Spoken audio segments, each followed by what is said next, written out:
Live from our studio in Georgetown. Kaieteur Radio, 99.1 FM. With your evening newscast for today, Monday, April 18th, 2022. My name is Joshua Van Slypen. Good evening to you and a happy Easter Monday. Back in 2016, Guyana had signed production sharing agreement with ESSO, which holds a 45% stake in the Stabroek Block, along with its partners Hess Corporation Guyana and China National Offshore Oil Company.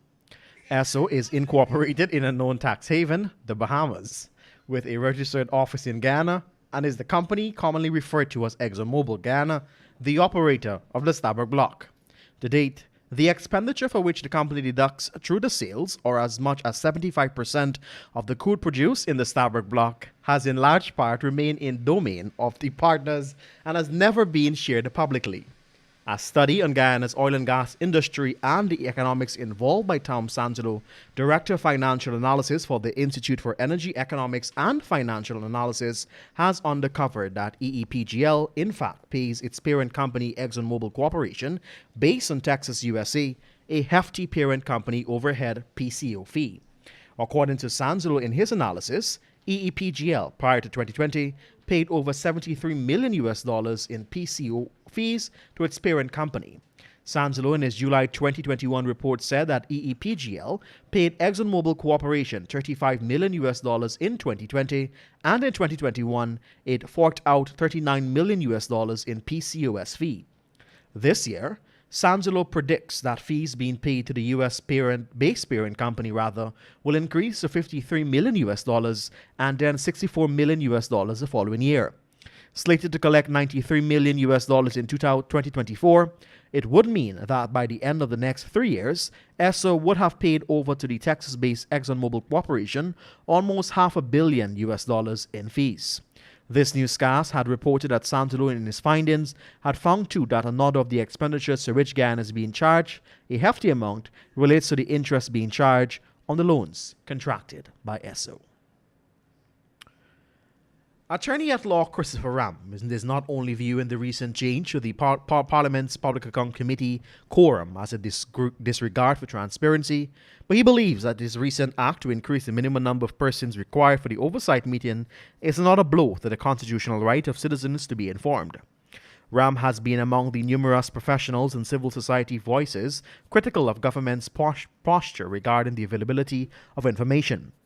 Given the PAC change, he said that the nation is in another move unsupportive of the tenets of democracy. He added that while transparency is affected by the change to the PAC structure, it is merely incidental given the real issue, which speaks to the violation of citizens' constitutional rights. Hundreds of workers at the Iflut Sugar Estate continue to be worried about their future as the factory remained closed over a month after a mill broke down.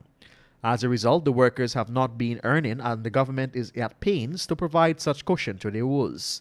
During a meeting with the workers last Friday, President Irfan Ali announced that the estates would find alternative work for 6 days per week on a short-term basis for the sugar workers. He said that while the estate is trying its utmost best to resume grinding on a normal level, it continues to be plagued by issues with its gear. To remedy this, the government has already procured another piece of equipment that will be delivered in July. While the government waits, he said, they are working on finding a factory in Miami that has similar facilities. Even though the bulk of this year's budget is channeled to the energy sector in a bid to hopefully ease electricity woes the country continues to grapple with, GPL is moving in the direction of purchasing power to add the national grid. GPL on Sunday said it is hunting for independent power producers that can supply 50 megawatts of electricity to the national grid by March next year. This year, government allocated $29.4 billion to the energy sector. Major allocations within this amount include $20.8 for the gas-to-energy project and $1.4 billion for the 33 megawatt solar farms to Berbice, Essequibo, and Linden. And that's the news to the moment. My name is Joshua Van Slypen. Thank you for joining us. Have a great remainder of your Easter Monday. And of course, encouraging you to stay with us right here on Kaieteur Radio, 99.1 and 99.5 FM, the radio with a difference.